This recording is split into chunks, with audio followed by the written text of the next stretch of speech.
Stand right here.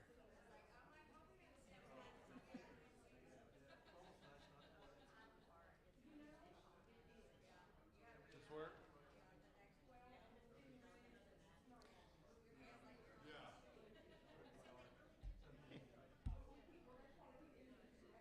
There.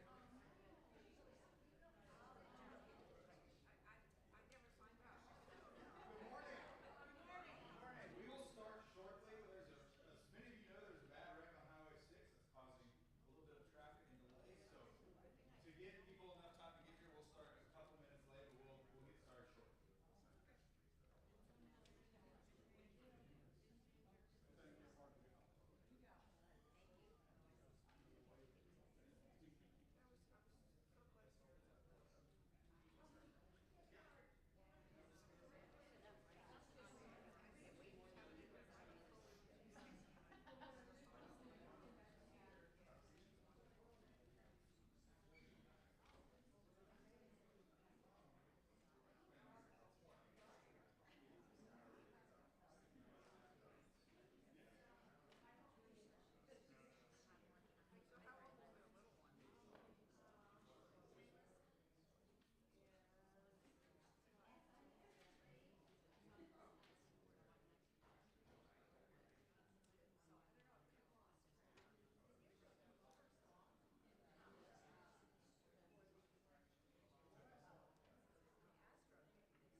Good morning. Let's go ahead and begin our meeting. Thank you all for being here for this meeting where the vestry and I are looking forward to seeing what type of input we get, what comes out of this meeting. This probably will be the first of many sessions we spend together as we discern who God's calling us to be and how we want to be more engaged in our community, how we want to get out into our community, how we want to get people into our church. So this time we just wanted to hear from y'all. So y'all are going to be doing the bulk of the talking for once. You don't have to listen to me do the bulk of the talking. But that's because we want to hear your vision. We want to hear, this has to be all of our vision, not just the vestry's vision. So how we'll start out, we'll do a little sharing. We'll get to know each other. So then we'll and talk a little bit about our vision for the day. Nancy will get up and just kind of talk about where we are financially. As you remember the annual parish meeting, we said we'll kind of touch base halfway through the budget year, and it's just a little over halfway over the budget year. So we're going to update you on where we are. And then we're going to get to work on our vision. And then we'll conclude by looking at the vision your vestry created back over the summer, actually, and see how it compares. And I'm going to be interested to see if we're all kind of gelling and seeing if God's pushing us in the right direction. So I'm very much looking forward to being here. And then afterwards, we'll share a meal together. And then we'll go about our days and watch some college football or whatever else you want to do. Yeah, it's already on. So if somebody can keep us updated on the scores, that'd be just lovely. Exactly. We'll have a football table. So to begin, I just want to have y'all get to know each other, and especially those who may not know. So, let's find someone that we might not know, or, someone you're sitting near that you don't know, and let's share our stories, because one of the best ways to get to know individuals, get to know ourselves, and get to know our neighbors is by sharing our stories. And that's really what we're trying to do here at St. Catherine's Episcopal Church, to share our story to the world around us, to our neighbors. And when we share our stories, people want to be involved in that story. And so to practice that, we're going to share our own individual stories. So someone who, again, not your spouse, not your best friend, find someone and share a little bit about yourself, about where you grew up. What your hobbies are, what you like. Just share a little bit about yourself. And then I also have one question I want y'all to ponder. And everybody's going to answer this question. It's a would you rather question.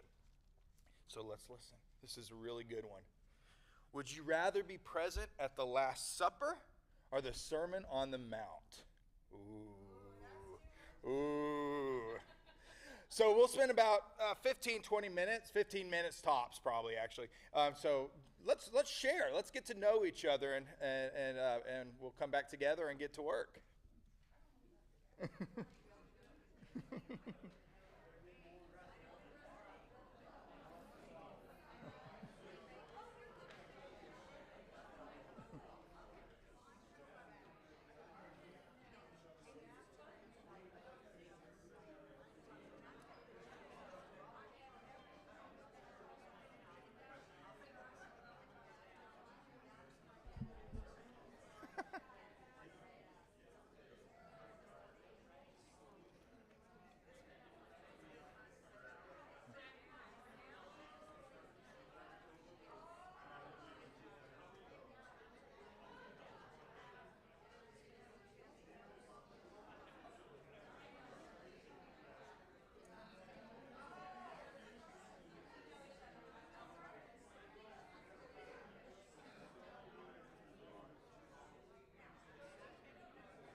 more minutes.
We got one more minute.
Okay, let's come back together.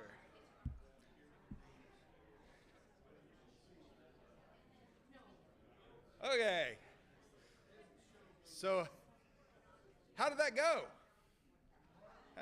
How many of y'all talked to someone you've never met before? Okay, got a couple. And then everyone else, did you talk to someone you know fairly well? No, you just kind of know. So for those who talk to someone you know, did you learn something new and interesting about that you never knew before? And for those who don't know each other, everything you heard was new and interesting. What was it like to hear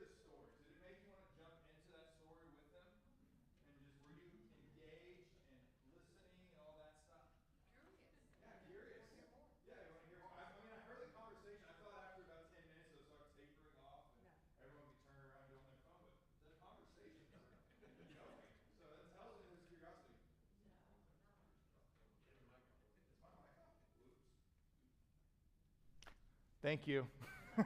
Oh, could hear myself.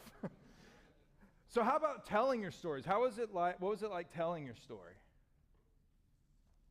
It's always easy to tell my story. I mean, Yeah. when it's good, Joe. And that's what we love about you, Joe. Yeah, when our stories, we want to share my goodness, they're interesting. They're all of our experiences. How about? Well, I think when you share your story, you find out that you have much more in common. Yeah, exactly. And then with a fellow, that actually becomes everybody's job. But it's you find out that things are the same or that they're different. Yeah.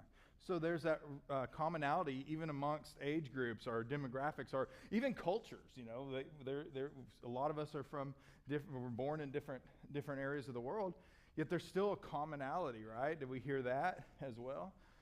So yeah, when you're discussing and sharing stories, you can find those things where you're in common and latch on to that.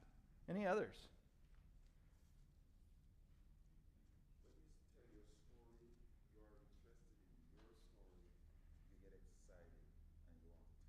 Yeah. And sometimes if you don't watch yourself, you go overboard with your story. Yeah, that's true. Yes. Yeah, you're excited, and there's got to be that mutual sharing. Yeah. Yeah, so finding that, okay, where do I stop? Yeah, where do I stop? Where do I allow somebody to interject in there and share their stories and share their experiences? Awesome. It's also interesting to hear that a lot of people that were Episcopalian. Uh-huh. They're from different religions. Wait, we're not all born Episcopalians? What? Yeah, no, you're absolutely right. Yeah. Interesting to hear that. Yeah. Yeah. The majority of Episcopalians were not born in the church. They made their way here. I think that's a lot of our stories. Did y'all share your story about how you came to this church? So y'all were born in Cradle Episcopalian. So yeah, but that is true. Most people they were Episcopalians. They found their way here. How? By hearing the story of this church. Yeah. Diet Catholic, I like that. What others? Any other thoughts or any other takeaways from hearing the stories or sharing the stories? So, what I heard was sharing our stories was easy, right? It was pretty easy, and it was easy hearing stories, correct? That's where we're going to try to focus. My vision, and if you want to hear it right now, I'm just going to throw that out. But this isn't completely what we're going to do. But my vision for us is to get out and tell our stories. Tell the story of St. Catherine. Because if it's just like our lives, I get excited when I tell the story of St. Catherine's. I get excited about this church. And this is how we reach out. This is how we develop relationships with our community. This is how we bring people in and bring new Episcopalians in by sharing our stories. So that's what the one thing I want to take away. If we don't take away anything, which I hope we do, but to get out and share our stories. And that's where a lot of the work today is going to come in. What is our story? What is our story? What are we sharing? What's our vision so when we share that story, we can bring people in and get them excited where they want to share in that vision. So that's what the work today is going to be. To develop a vision of who we are right now, who we want to be, and how we're going to get there. Because we could say, well, I want to do all this until we're blue in the face, but until we have that idea of, well, okay, what's the action item? How are we going to get there? It's never going to happen. And when we develop this vision, we could do better storytelling of who we are as St. Catherine's and build those relationships and bring people in. So that is the gist of what we're going to do today. So again, we're going to share we're going to discern and talk about who we are today. Who are we? Who is St. Catherine's Episcopal Church? Who are we? What do we want to be in this new post-pandemic world? Because the pandemic changed everything, right? I mean, changed business. It changed the church. It changed social groups and clubs. It's changed the world. So who do we want to be going forward, and how are we going to get there? And again, this is the same workshop we did with the vestry. And we're going to share what the vestry came up with at the end. But this is y'all's time to shine. This is y'all's. This is all of our vision. It can't just be the leadership who develops the vision. It has to be everybody. So that's the work we're going to do today. Any questions before we jump in? Okay. First, we're going to talk about our finances. Woo! Huh? Oh, yeah, sorry. Okay, yeah. I forgot the would you, thank you, Ginger. The would you rather question, sorry, we'll get right to it, because this is important. This is important. Who would have rather been present at the Last Supper? Okay. And then, who would have rather been at the Sermon on the Mount? Honestly, that's a tough one, and I think I would go with the Sermon on the Mount just because, gosh, being up there on that mountain, it'd just be so awesome. Do you want to share why? Who has some idea? Why, who would rather, when you rather be at the Last Supper, what was your reasoning? Intimacy. Perfect. Perfect. Small, yeah. I mean, you have Jesus' attention. Yeah. How about the Sermon on the Mount? What was the reasoning for that? On the mountaintop. Yep, listen to the Beatitudes on the mountaintop. And I just think high energy, all those people feeling the love. yeah, awesome. Yeah, there you go. You want to be the disciple. That's awesome. That's great. Okay, let's jump in. Nancy.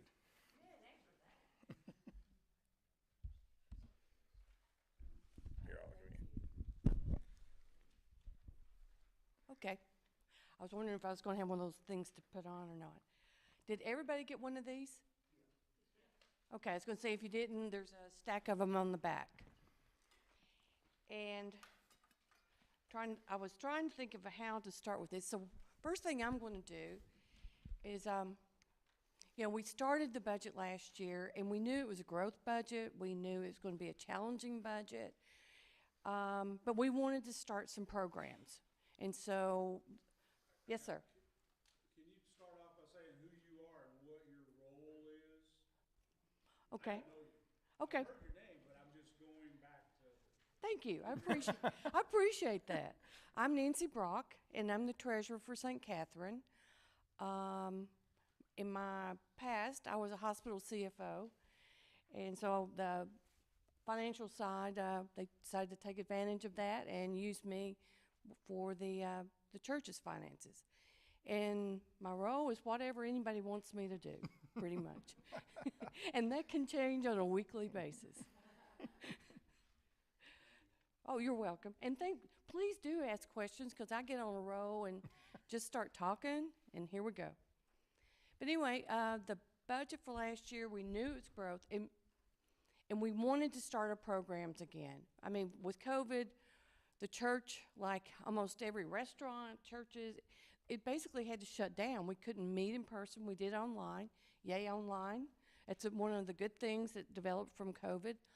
I love it. Every Sunday, if I'm not here, I'm watching it, to the chagrin of some people. But she gives me grief. Oh, I'm sure.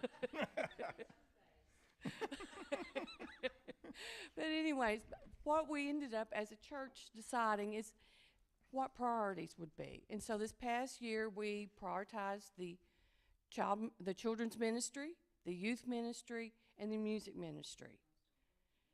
So, yeah, and we still think that was the three that we needed to concentrate on, and so we did. So now I'm going to tell you how we're doing with that. And I'm going to skip straight to the bottom right here, because I know everybody's going to be looking at that, and so let's just get it out of the way. That was the AC and the fence that we had to buy.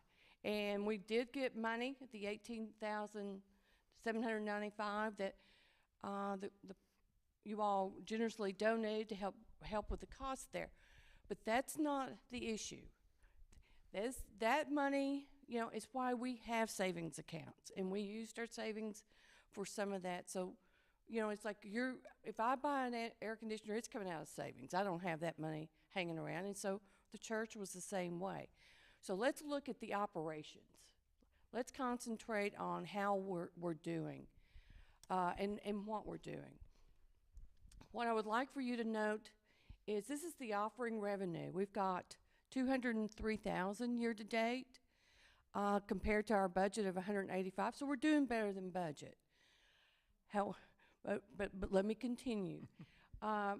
We are last year when we had pretty much everything shut down, we had 201,000 in offering revenue.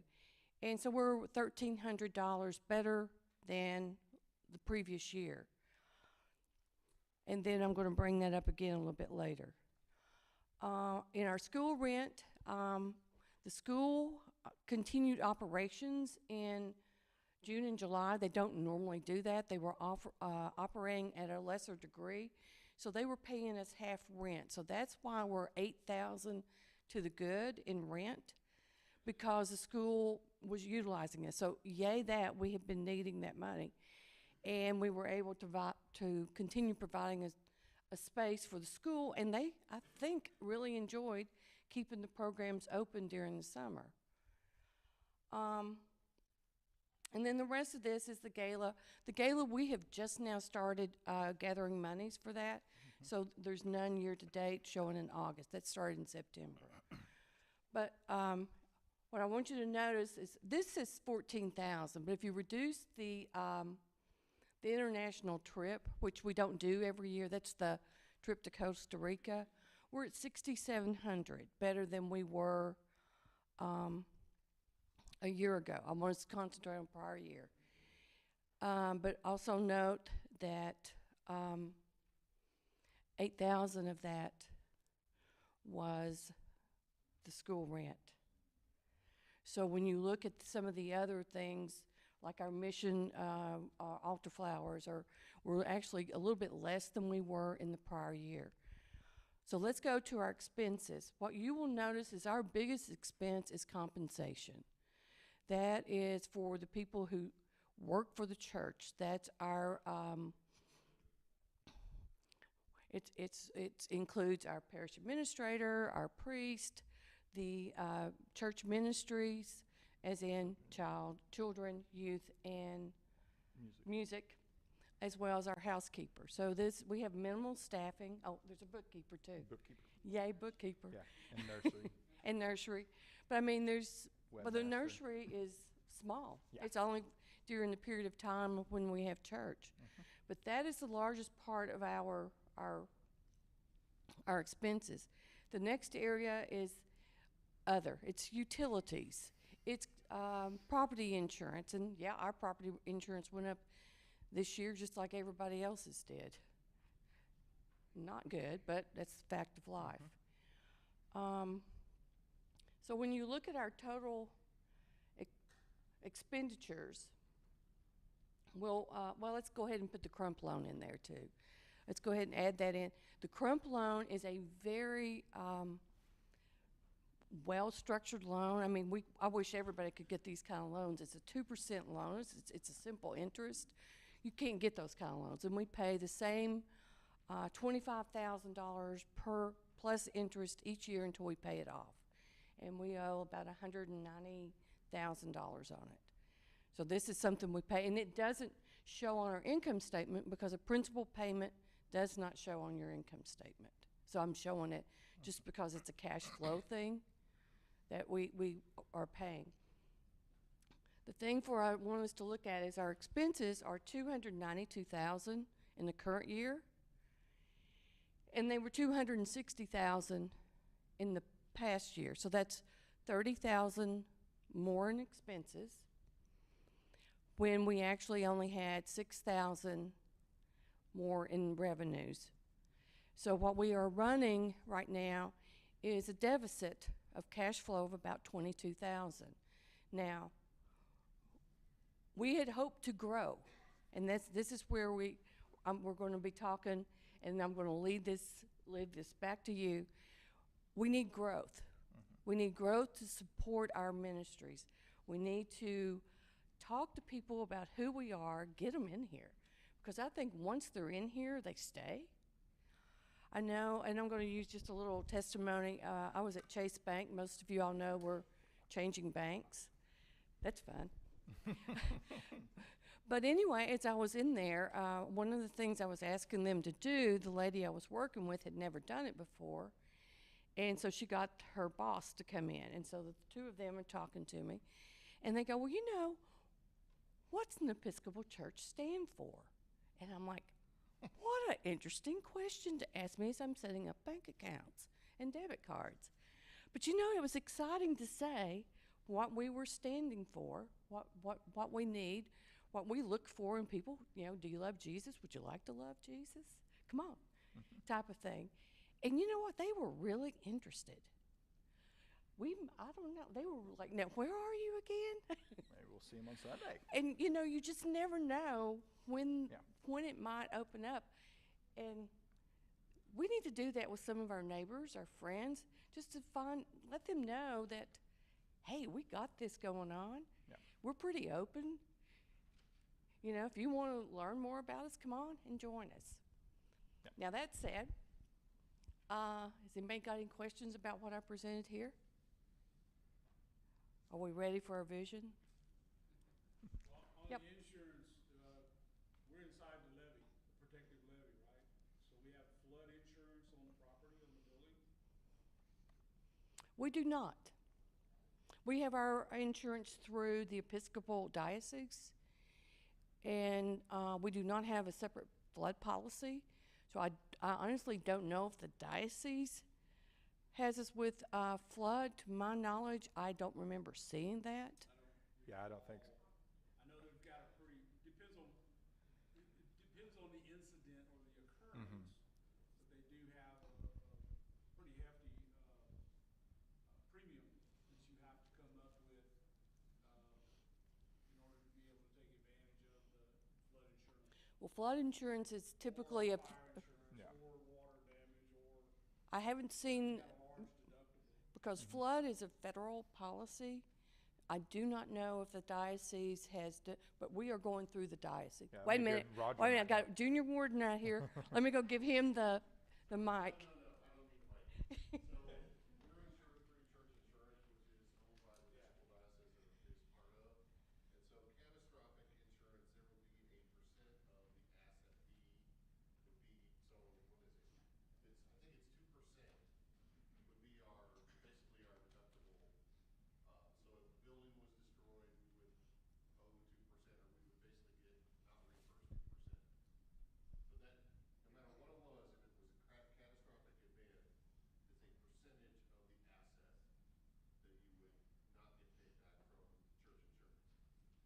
In other words, your deductible, 2%. That's a good question. And where would that come from in your current financial plan? The 2%? That come out of our cash savings account. Hey, at least you got an answer for it. Some people go, I don't know. We'll figure that No, out. we do have, well, and I'm glad you brought that up. You know, and I'm really glad you brought that up. Thanks, Martin. I do. One of the things I do want the parish to know is we are not bankrupt. No. We're not going bankrupt. We have a savings account. But like anybody who wants to pay attention to their financial responsibilities and to keep that savings account, we want to make adjustments before it's an emergency.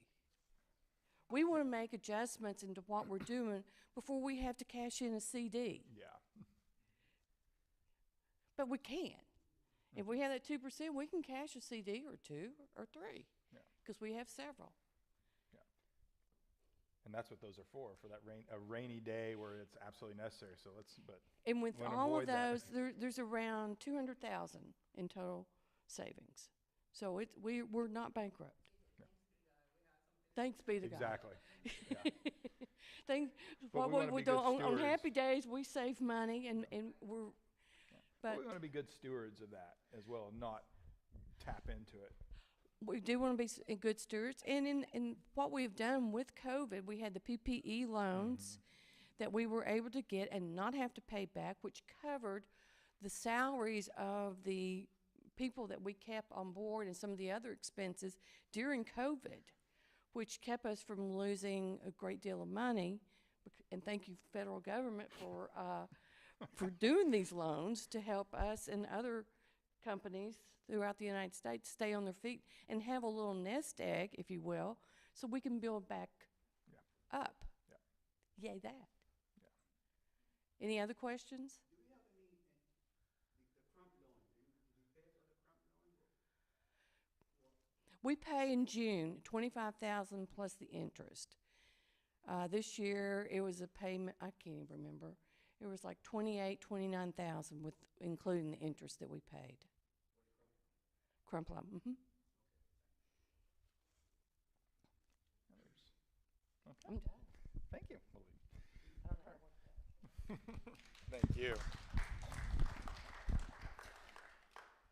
And as Nancy said, this is part of the reasoning we're coming together and working on this to figure out how can we grow? How can we reach out to the people? And I love that vignette you just shared at Chase Bank. That's so great because you never know where the conversation where somebody wants to know your story, know our story. So, we all should be prepared to share our stories, especially when we're out, in the community as our ministries and people may be interested. Well, what's this group? Feel free to, hey, we're Girls Night Out. We from St. Catherine's Episcopal Church, we always have fun like this and tell our story about it and get people interested in who we are. I always say the Episcopal Church is the best kept secret. We do worship well, we do liturgy well, we pray well, but we can be better at getting out and inviting people in and sharing our stories. So to that end, we're going to get started on the work for today and figure out who we are so we can effectively do good storytelling and who we want to be. So I'm going to start. I'm going to have Crystal be my note taker because as my wife will attest and the vestry can tell you, my handwriting is atrocious and you won't be able to read it. So we'll start out who we are, and I want to hear from y'all. I want to hear who are we? Who is St. Catherine Episcopal Church? What type of community are we? What type of worship community are we? What type of fellowship community are we? And let's open it up. Who are we? We're friendly. Mm-hmm. Absolutely. We're welcoming. Mm-hmm. And that's all the newcomers I hear. That's what they say. The welcoming. I mean, we're immediately welcomed into the church as soon as we walked in. You can't hide at St. Catherine's when you're a visitor, and that's a great thing. Yeah, we're friendly. We're welcoming. No.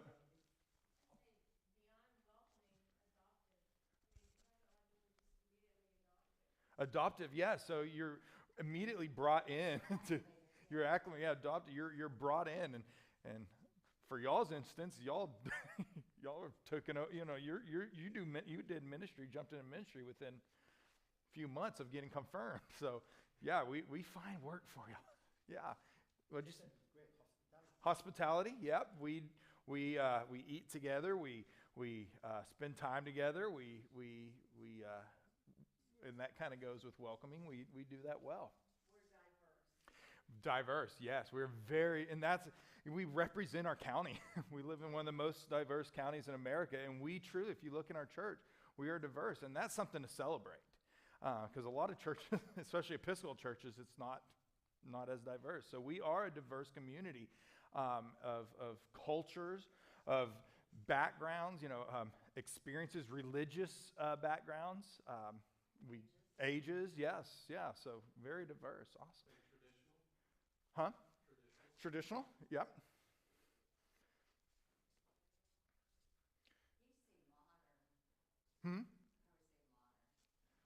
Traditional yet modern. Yeah. Yeah. Traditional yet modern. I like it. Laura. Caring. Yes. Yeah, we're caring. I'm usually here from when somebody's sick or in the hospital. I usually hear from not the person who's sick or in the hospital, but the friends of them who call and say, hey, did you know so-and-so's sick? That shows that y'all care. People are checking on. If somebody's not in church, I usually have a couple people who'll call and be like, hey, we missed you. So we care about each other. Myra. Yes, so we're small enough to build authentic relationships, right? Yeah, so we know each other when, especially 8:30 and 10:30, but at 8:30, for instance, most of them go out to breakfast after church. There's an authentic relationship. 10:30, we usually eat after church, and we a lot of people do things together Outside. Food is. If you feed them, they'll come. That should be the new name. Feed them and they'll come instead of build them. Yeah. So build relationships. Perfect. What else? Community outreach. Yep. So we do have various ways that we do outreach. You know, right now we're doing the food drive, canned food drive. We've done backpack drives. We do the East Fort Bend Human Needs and the collections for clothes, manna bags, all those. So yeah, we that is something we do. Are we still doing manna bags? Yeah, but we still have some. Just so definitely we need to start putting those out more. Yeah. Yeah. Yeah. So if somebody's interested in taking on that, yeah. Oh yeah, totally. Yep. Outreach. Okay. What else? Who are we? Worshipful. Yeah. I mean, that's the central tenet of who we are. We worship Christ together. I mean, we come together and worship. I would say we are accommodating and accepting. Mm-hmm. I won't put to a degree. I'll just say we are accommodating and we are accepting. Okay, accommodating and accepting. Yeah. I mean, if you look at the pews, that was because we have a couple people that's in wheelchairs that's coming, and we decided we saw a need. Well, we need to be accommodating, and it was Roger's idea to let's move some pews out to accommodate those, so they're not just, people in the wheelchair aren't just sitting in the back. They're in the community with us. Yeah. What else? We're Christians. Yes, we worship Christ. We love Christ. So yeah, we are Christians. That's the top. That is our identity. We're Christians. Perfect. What else? Who are we? Well, personally, I feel very blessed to be here. And I suspect that most of the people here feel blessed. Mm-hmm. Yeah. I don't know if that says who we are. Well, It's not really accurate, maybe, from this exercise, but I think so we're a blessing. Yeah. Yeah, for many, this is a blessing to be here and worship with an accommodating and a friendly and a welcoming atmosphere where you're welcome regardless of if you're, wearing shorts or wearing a suit.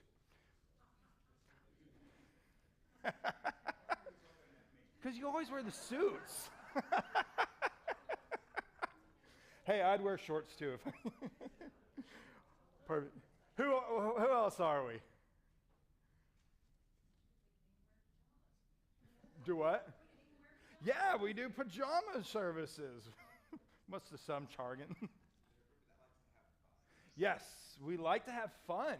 I mean, when y'all did the choir concerts, our rehearsals, yeah, you have fun. Girls' night out, y'all have fun. The men's group, Yeah, so we do have some contemporary, and even now, yeah. So we are able to, expand. Yeah, able to expand and give broader worship experiences, and we're not, stuck in this one way to worship. And as you notice, we're going back to sing more of the contemporary songs, even on Sunday mornings, and so we do. Yeah, we're again traditional yet modern and contemporary. Blended, yes. Let's put that blended. Blended, perfect. Huh? Youth ministry? Yeah.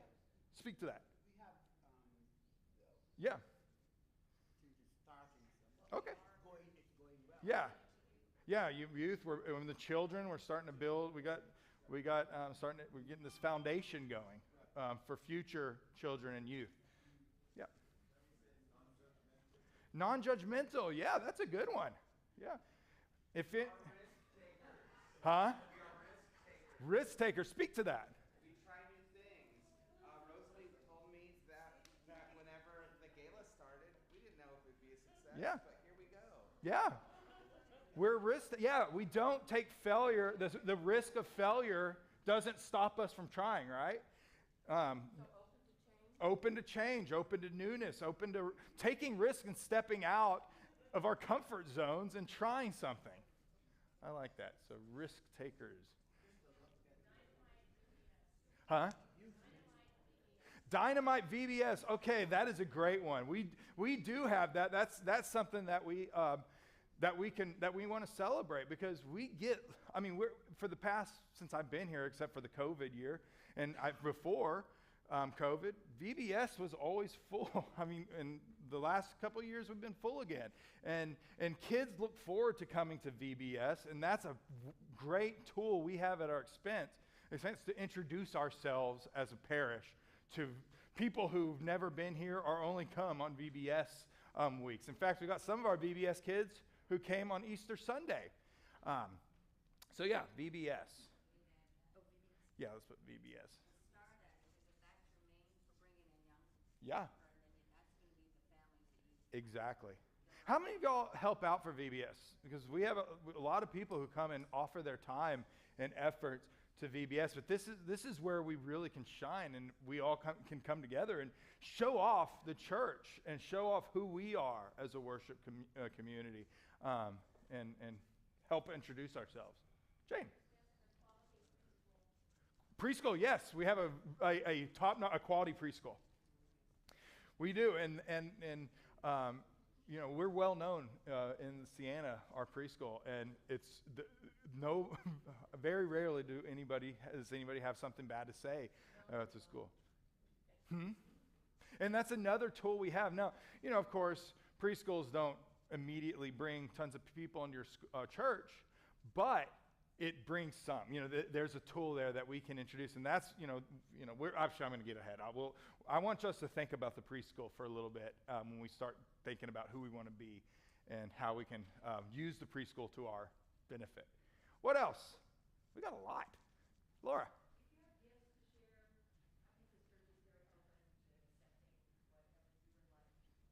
Yeah. We, it's give how you can, and we're very open to,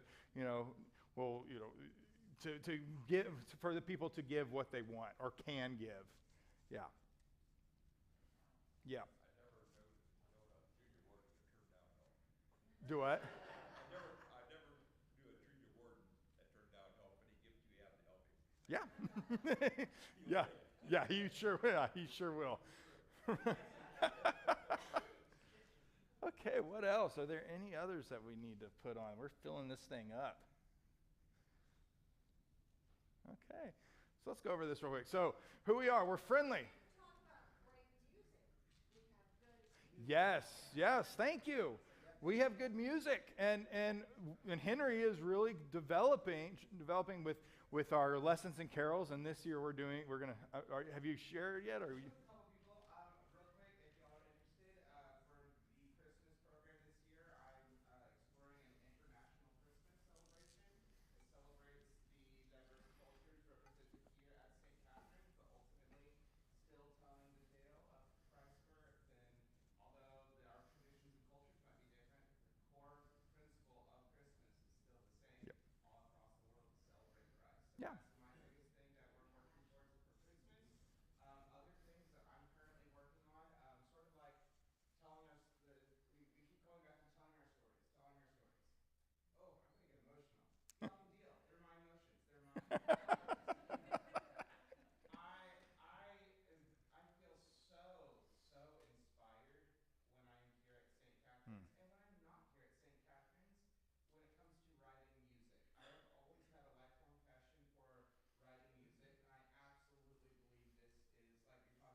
So when I throw them on the grill, I'm gonna taste Yeah. it. Yeah. I know you like food, so Yeah. that's my 2 cents. Thank you. I won't be able to stay for the whole end of the meeting, but I definitely wanted to tell y'all that. Yeah. So yeah, we have offerings, musical offerings, and that's a great tool to bring people in. Sometimes Henry brings in the youth at young people at Ridgepoint, the choir members, orchestra people, and that's another tool that we have. But also, it's a tool for another opportunity for us, but also for the community around to come and experience something. So yeah, we music, and I'm sure, and thank you for sharing that, Henry, about being inspired. And I'm sure we all have experiences like that when we come in here, and it just, you know what, I'm refreshed. I'm this past Sunday, I felt that leaving, and I feel every time I leave church, I'm full of passion. I love it.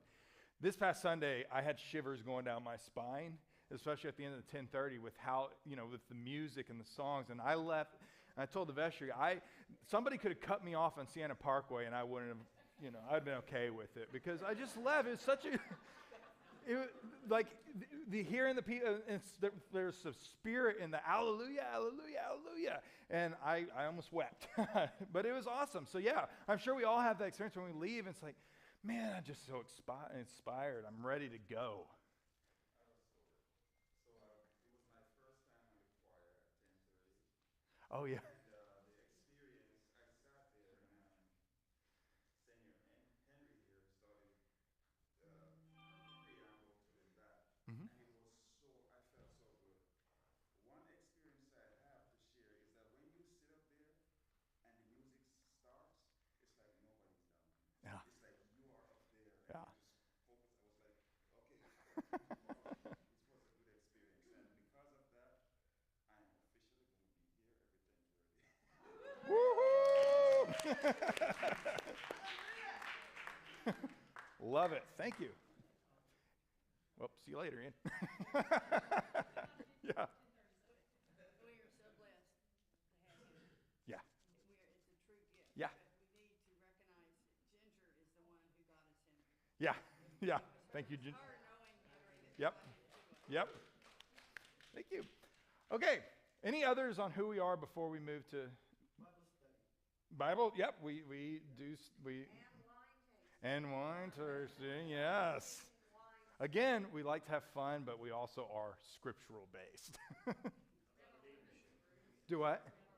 Yeah, we have our women's groups, both Daughters of the King and the EC Episcopal Church women. Same with men. We have the Brotherhood of St. Andrews, as well as our men's group, who are getting going again. And yeah, we have opportunities to not only be with each other, but also be with with other women or other men or fathers, mothers, grandmothers, grandparents, with our empty nesters. So yeah, there's that focus on what's the word I'm looking for? Oh, yes, there you go. We'll go with that. Yeah, perfect. I saw another hand. Leadership. Oh, yeah, thank you. And well, it's not just me, the vestry as well. Yeah, but leadership. Yeah, we well, thank you. What do you mean? Speak to that. Like what? Your enthusiasm. Okay. Okay. Perfect. So yeah. So enthusiastic. Yeah. Yeah. I can tend to have a little bit of energy. Perfect. Any others? Prayerful. Yeah. Let's put prayerful. Yeah. All of us have, we've come from our various professions. Mm-hmm. So we're an educated group, so there's a lot of talent, Yeah. skills, and know-how among the members. Yeah.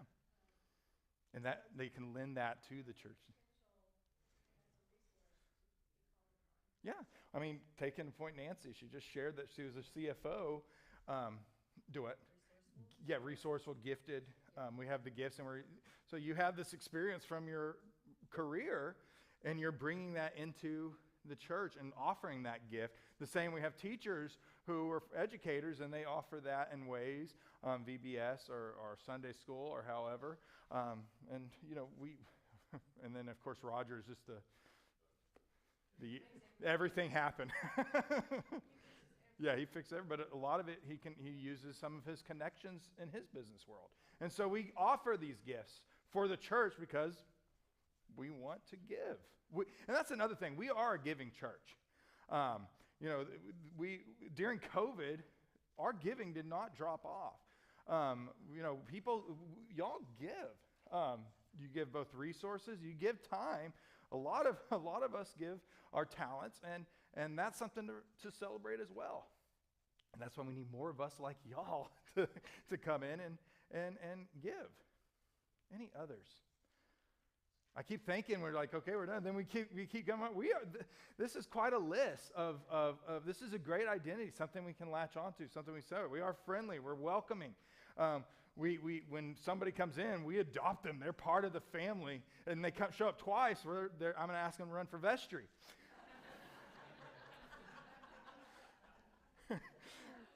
We do hospitality well. We build relationships. We're really good at building relationships.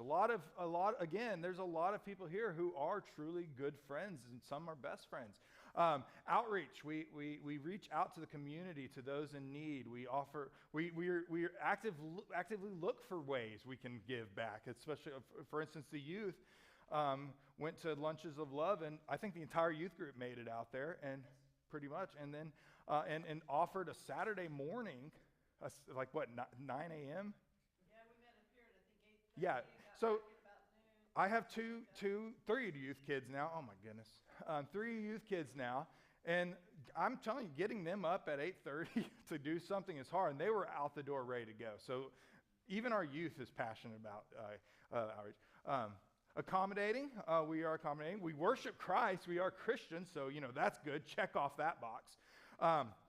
We like to have fun, non-judgmental. We do take risks. We're not afraid of failure. That a lot of churches, that holds them back. Well, what if we fail? We can't try this because we're going to fail. I haven't heard that concern once here when we try things. It's like, if we fail, well, we learned something. Well, that didn't work. Okay, let's try something again. Let's try something else. We take risks. We don't let failure or the risk of failure stop us. Got a quality preschool, thanks to Janie and the wonderful teachers that make it a place where parents trust us to watch their kids for the week. We're diverse. And I'm very much looking forward to. And real quick, this shows that that God is really driving us, because we're in the vestry. That's one thing we did bring up. We're diverse, and that's something we want to celebrate more. And then Henry brought up about this idea of this cultural celebration Christmas. Like, well, this is God. I'm telling y'all, I don't confer with Andrew on these things. God just says, Henry, you're doing it. Yeah, I did not tell him to do this. It was perfect. We are traditional. Yes, we follow the rubric. We follow the Book of Common Prayer. We are liturgical, yet we're modern. We're getting away from sticking to, we don't just stick to the 82 hymnal. We throw more fun stuff in there. So we're traditional yet modern. We care for each other. We are worshipful. We worship well. We're accepting, blessed. We are a blessing to many. You all are a blessing to many. And that's something we can celebrate. Where are we? Open to giving. We do give our gifts, our times, our treasures. We do Bible study. We have various Bible studies. And that's one thing we might want to look at how we do that and find other ways to expand our Bible studies. And again, we're risk takers. We kind of are looking, we looked at, well, let's look at weekday Bible studies. Let's look at, and that's kind of how we'll look at that shortly, how we can do Bible study well. We have strong leadership that truly cares about this church. Your vestry, they truly do care about this church. They give their all for the success. Nancy, you just heard, she wants this church to be protected. So we're not just, the leadership wants this church to be successful and wants to protect it. We're prayerful. We are a praying group. We have various prayer ministries. I know a few of us, we take home those bulletins and pray for those people on a daily basis throughout the week. Blended.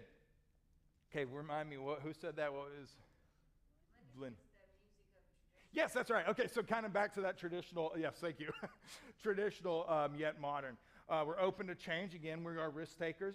We have a youth ministry and a youth minister as well as a children's minister who want to grow that program and giving these kids not only a place where they can have fun, but also where they can grow in God and grow their spiritual lives. VBS, we do have a great VBS program, and that attracts lots of kids from our neighborhood. Great music. We're gifted. We use our gifts well, and many of us have lots of gifts that we give. So that's who we are. Before we move on to who we want to be, now... We have a church leadership is kept in line by a resourceful church atmosphere. Yes. Yeah, a resourceful church. She called you out. Yeah, she does keep me in line. Well, we have someone who gives her all for the church. Martin. Yeah. With as many, Yeah, Chris. with as many attributes as Crystal has been able to clearly write on the board, thank you very much. Focused on the family would be an overriding theme. Mm-hmm. And then this is a newer facility. Yeah. Which is also an attractant in many developing areas. Yeah. And so when you go around and look at all the different other churches that are in the vicinity, there's some older facilities and the maintenance and the people and it's the caring that goes on inside. And this one is well maintained. It's fresh. It's appealing. And I think that's a value. Yeah. Thank you, Junior Orton. So how would you word that? Just facility up? Appealing facilities. There you go. And well-maintained grounds. I mean, we do have a beautiful grounds here with the trees, and we have lots of opportunities with our grounds and our facilities. Well, but in the who do we want to be, we've got to look at, we're also shielded. Exactly. So that's what, perfect. And I know we're behind the levee, which we can use to our benefit if we use it well. They used to make fortresses. Yeah, exactly. Yeah. Yeah. So it's important when we move on to who we want to be to use who we are now. We don't want to get rid of any of this. This is not going to change, right? But this can help us develop who we want to be. So now I want us to think, okay, who do we want to be going into 2024, finishing out 2023, in the next year, next 2 years, next 5 years, next decade? Who do we want to be? And I'll get it. Oh, yeah.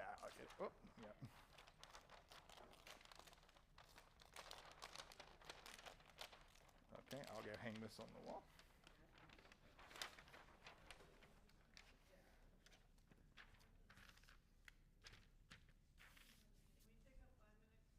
Yeah, do y'all need a 5-minute break? Let's take a 5-minute break and we'll come back and work on this next part. Yeah, that was a lot. That was a lot. Thank y'all.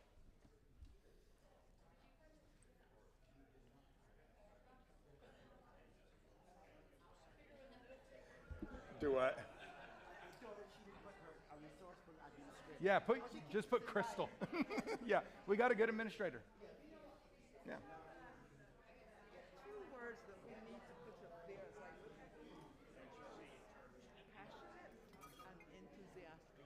Passionate? Okay. Hey, Crystal, let's put passionate, enthusiastic on there. Yeah.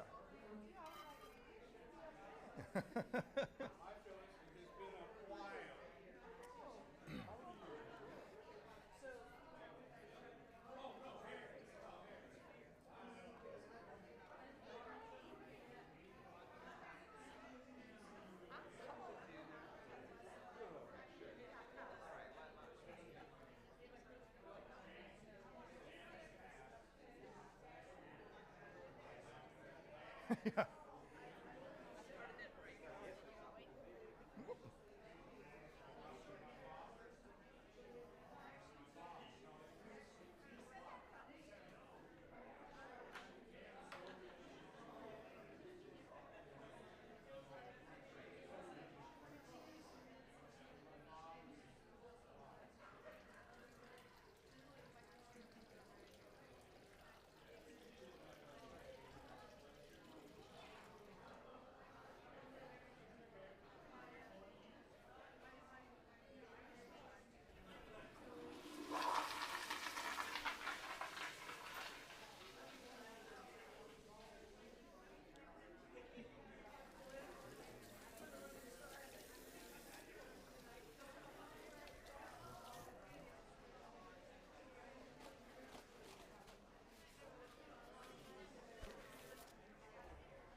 this is, yeah.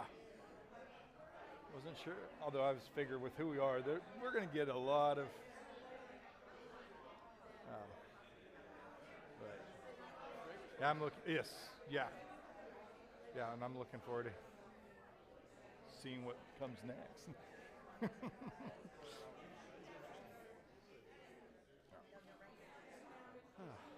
How's the granddaughter? Good. Remind me her name again. Dottie, that's it. Okay. Dorothy, yeah. Yeah, you call her Dottie. Yeah. Good. All these old names, we just heard somebody's naming their grandkid K-I-T, Kit. Okay. I don't know, all these. They're coming back. Nothing's surprising me. Yeah, they're going to come down next couple months. Good. Cool. Yeah. We'll get them to church. There you go. Where do they live again? They're in Plano. They're in Plano. Okay. Good deal.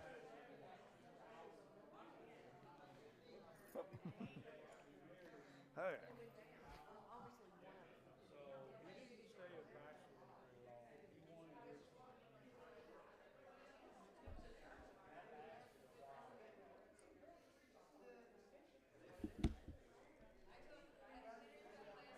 Forgot better wine than the Catholics. Yes, he's pork. Had a request for me to play and sing whenever we get back from our break. I'm trying to be like Jesus. Just to get everyone. Yeah.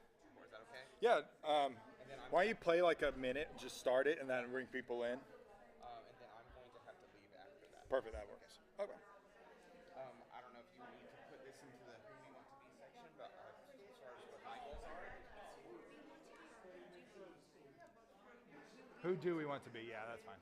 I want to, one of the ideas that I'm currently working on is writing more music for the congregation to sing, which Awesome. I've always been writing music for me to sing, Yeah. writing music for the choir to sing. I haven't written anything For the congregation? Awesome. So get more of their participation. Yeah. That's what I want. So, congregational friendly music. There you go.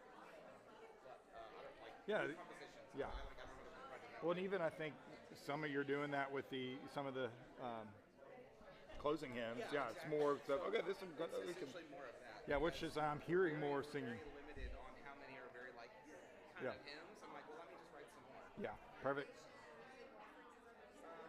Nation-friendly hymns. Yeah. Yeah, and I'll talk that up just to increase our singing. Or okay. Yeah. Yeah. Yeah, that would. Yeah, because that's our. Yeah. If we need, you can flip it, and we can just hang them both up.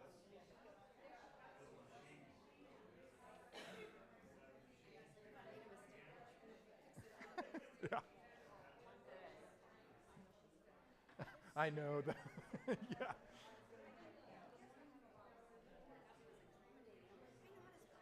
But when you're on the spot, I do the exact same thing when I'm. You know what? It looks good.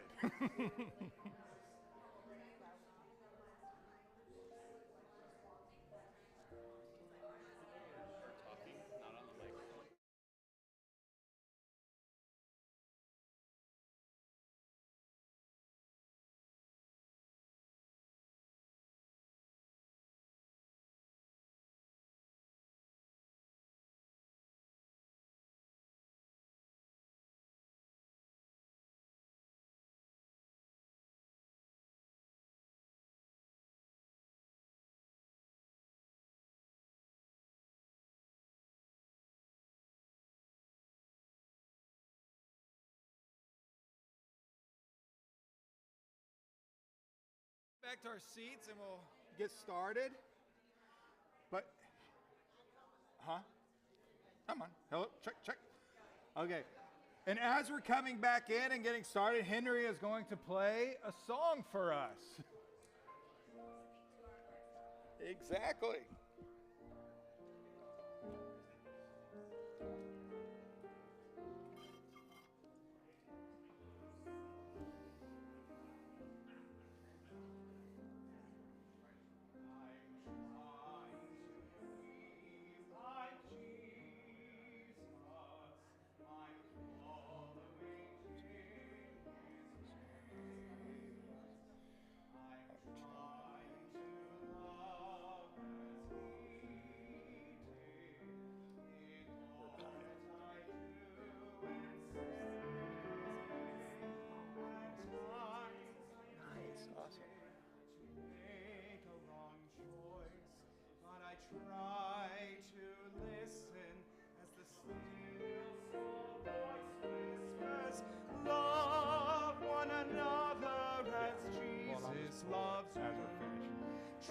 try to show kindness in all that you do. Be gentle and loving in deed and in thought. For these are the things Jesus taught.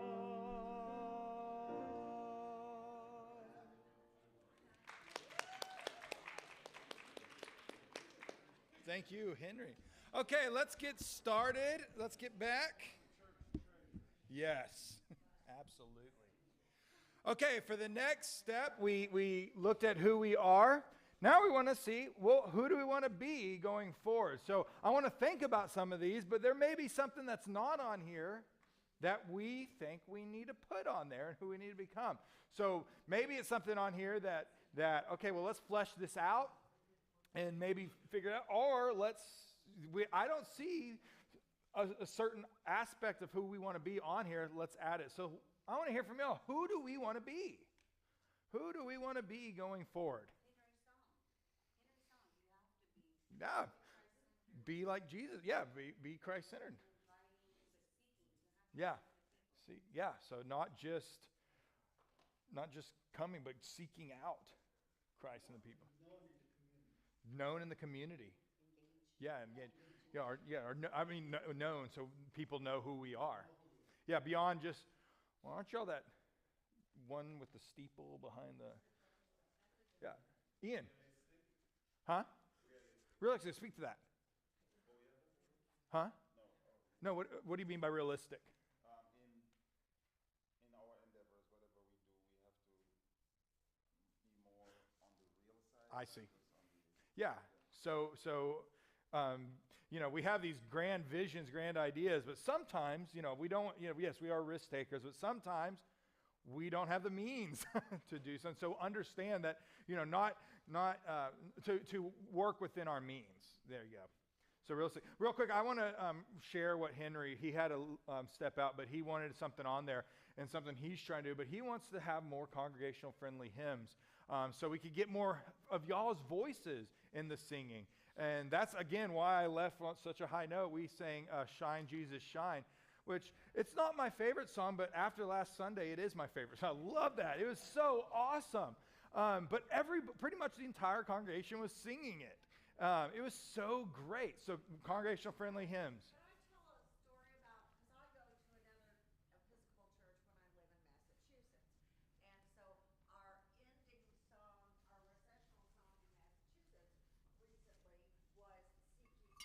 And so the priest got so excited, he said, wait a minute, you guys are round this way, you guys are this way. And he had people come up and lead us, and we ended up singing in a round. Oh, wow. So that's something Yeah. about when you guys get excited about what we're Yeah. doing. Let's think about stepping Yeah, up let's step it up. and risk take Yeah. and singing around. Yeah. So for those who didn't hear, and on the camera, Joe mentioned about how she was at a church where the priest stopped Seek Ye First and divided up and had them singing in rounds, and people got into it. So maybe we can find more ways we can do that. Joyce. I think two things. Is your mic off? It's on. Am I on? I'm on, right? Okay. Two things I think it's important for us to do a few things well instead of a lot of things half-assed. Exactly.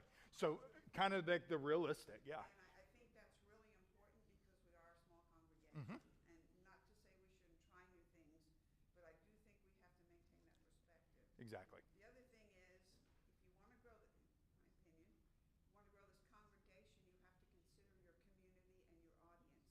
And if you want to bring young families in, we have to have joyful, uplifting services. Yeah. We can't have a dirge. Yep. And I'm not sure we can have right one. So,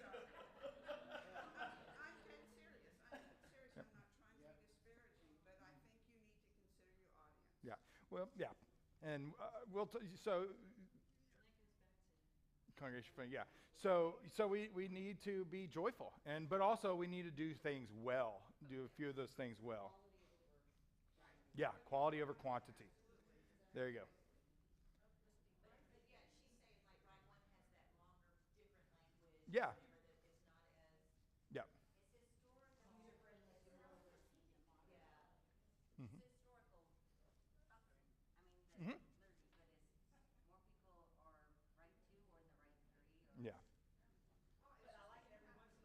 Yeah. I do want to hear right one. Yeah, and that's, yeah, I mean, it doesn't have to be for 6 weeks at a time. yeah, But yeah, yeah, yeah, I'm not sure the young families will understand the word manifold.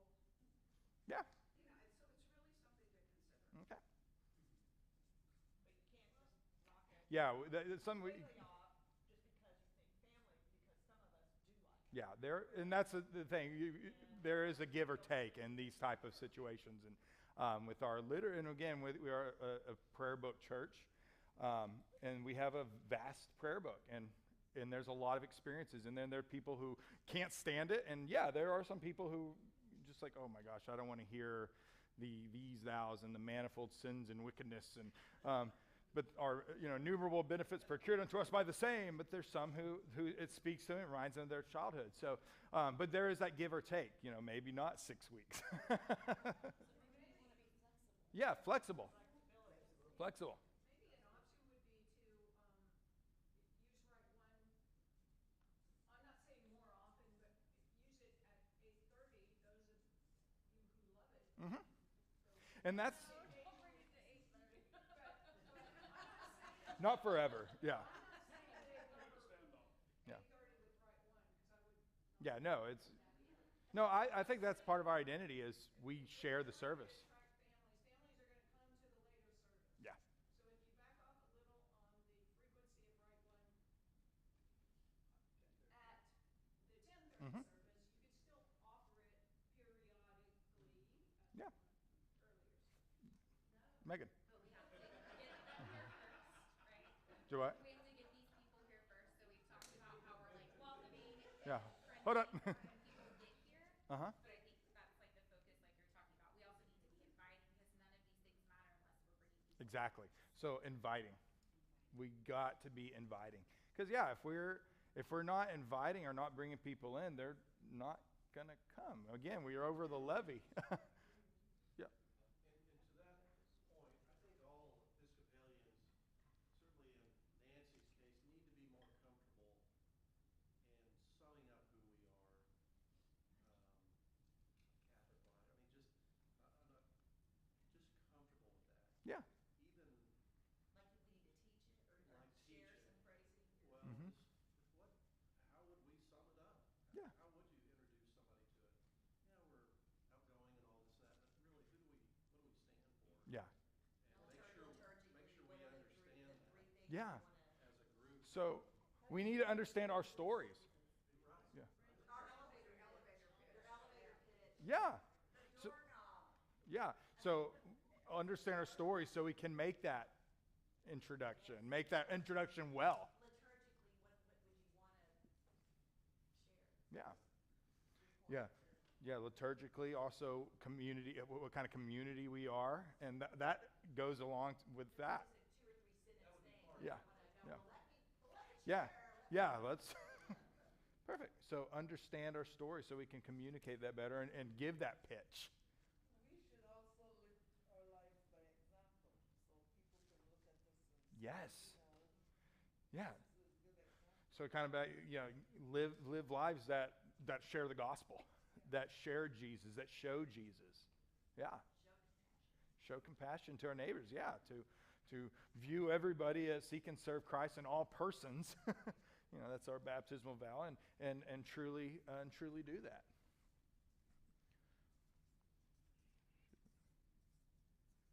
Okay. With all this, we should have greater communication.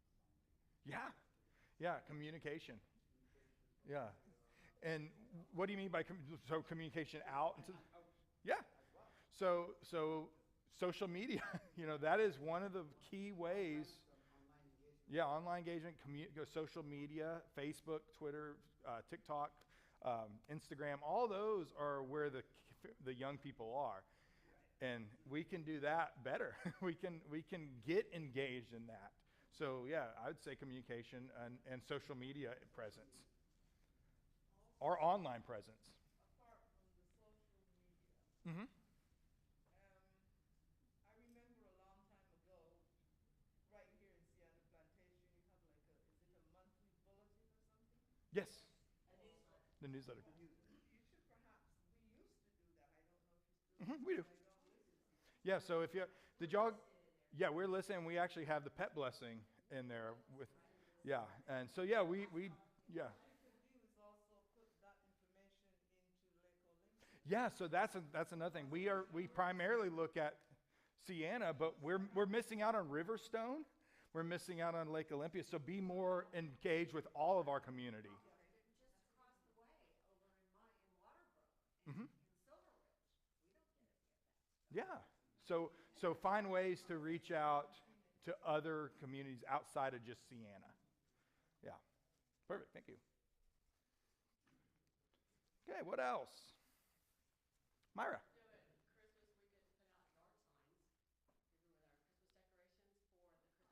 Oh, yeah, yeah, so yeah, that's good. So a yard signs to tell our stories on our houses. Yeah. Yeah, with the information. Yeah, perfect. So how we word that? Advertising. Yes, marketing, advertising, put yards in parentheses, yard signs or and same with Easter. Yeah, we could do Easter. Or we can just also have one that has St. Catherine of Sienna Episcopal Church service times. The website. Yeah, or the website. Exactly. Yeah, so car decals. Let's put advertising, yard signs, car decals. You know, the Episcopal Shield's great, but how many of y'all see the RPC on all the cars? River Point Church. Yeah, and I know Mark has brought that up. We can do that, and even use the levy to our benefit. Like maybe a bumper sticker says, "Follow me over the levee to St. Catherine's Episcopal Church," something like that. But yeah, ways to reach out, thinking outside the box to get out and be seen in our community. Any others? What others? Think outside the levee. Yeah. Think outside the levee. So find ways to get beyond the levees and be St. Catherine's outside the levee. So I was thinking next to Henry's congregational friendly hymns, add the word alive. Because there's so many hymns that are of the death march style. Mm-hmm. You know, Yep. we want to be an alive church, and you just referenced your enthusiasm and how alive you were after the service the other day. So Henry offers that in his style of music. Absolutely. Come alive. Yeah. So ways to have people feel alive in, and that kind of goes with what Joyce was saying with the, don't make it exciting, not a dirge. Yeah. I think we need to partner with other things out there that are like-minded. Yes. I brought up the Do House. Yes. For instance. Yeah. I've been talking to Mm-hmm. Father Andrew about getting some. That's what we talked about with them. Yeah. At the Do House. Yeah. Because I'm a docent there. See, some people don't know the Do House. Right. So that was the whole thing, was we do things at the Do House to bring people in to learn about the Do House. Okay? Yeah. That's true. Our singers, and they're the ones that the program says these are from St. Catherine's Episcopal Church, then people start asking questions. But find other organizations to partner with who are already doing, like the criminal justice people Yes. within the church. That somebody else that we can work with that's already out there and Yeah. has the same goal we do. Yeah. And one thing we're going to do after this is try to engage with the diocese mission amp team to help us flesh out, okay, this is how I want to be. Maybe we'll partner with the diocese to, get some goals. And, but yeah, to partner, and for instance, we've always been out at Sienna Crossing just because that's where the rectory is. But we've, to the detriment of ignoring the other schools. So lately we're looking at partnering with Ferguson. We're doing the new elementary school in Sienna. Brand new people moving in, don't have a church, and we're going to do our trunk or treat and set up as the church at trunk or treat. But finding ways to partner with other organizations, schools, even, God forbid, other churches. Yeah. I mean, you have a church like the Harvest. Mm-hmm. They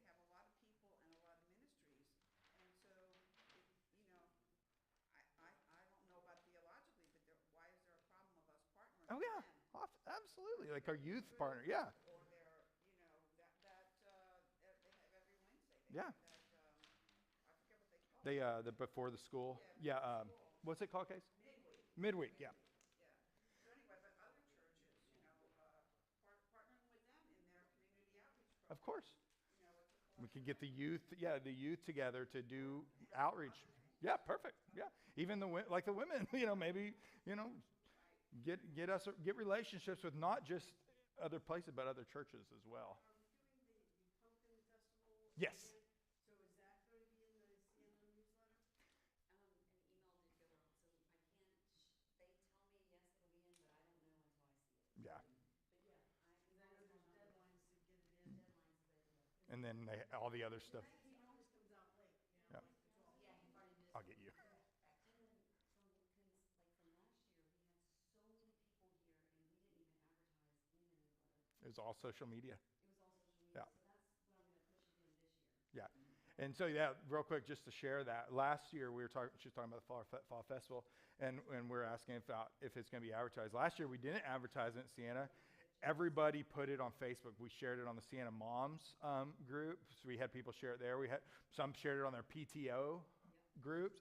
Some shared it on, Sienna neighborhood. And we had nowhere to park in the back because so many people people were turning away just because they couldn't get in. And so that shows you the power social media can do when we are active and engaged in social media and share who we are and what we're doing and what we are up to. People will come. I think we need to do something with our property. We have all this beautiful property that we're absolutely not using. Well, let's go on because we want to be more property. So Find a way to have a garden, a meditation garden where people can come. So we want to utilize our property. I'm also thinking about us growing food or having pots for people to grow food. Mm-hmm. So a community garden. Yeah, a community garden. Yeah. That would bring people into the community. Yeah. So put, community garden. We want to be a more community out. Yeah. So what she's talking about is using our property for our community, not just here at St. Catherine's for us, but also the community around. The garden. I would love to see that as a community garden and invite. Exactly. And then that would bring people over the levee, especially if they don't have a place to garden at home, to come and do that. Plus, it could also be an outreach tool to feed those who are hungry. So there are ways we could utilize our property. I mean, we have a ton of space that we can do prayer garden. We can do prayer circles. I know when I first got here, there's a talk about a labyrinth, and there's some passion there, and then just kind of sputtered off. But we have an opportunity. We have this ground, this beautiful grounds that every time people come over, they say, "Wow, this is just you have so much space."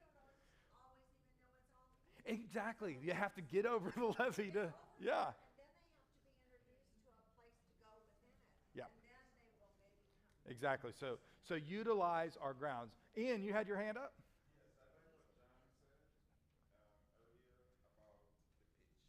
The pit? Mm-hmm. The pitch that you give. And it should be a combination of, because you're talking to someone for the first time, so I think something cultural should be in there. Yeah. So let's put, who do we want to be? We want to, we have the pitch, but actually I'm getting ahead. I'm starting to already think of how we get there with that pitch. So I'm going to put a pin in my thought. But we need to come up with an easy, condensed message over who we are. What does that sound like? Mission statement. It sounds like a mission. We need to develop, and okay, I'm getting ahead. We'll get there because that's going to go. That's a great answer to that. A mission statement that's truly who we are at St. Catherine.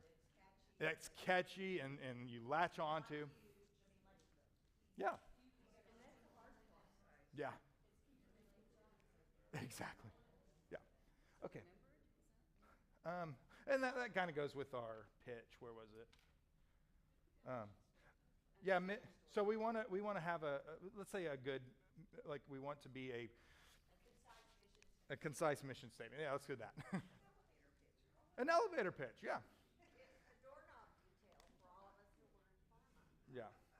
Concise mission. Okay. Any others? What else? Who do we want to be that we haven't talked about? Jane. Yeah.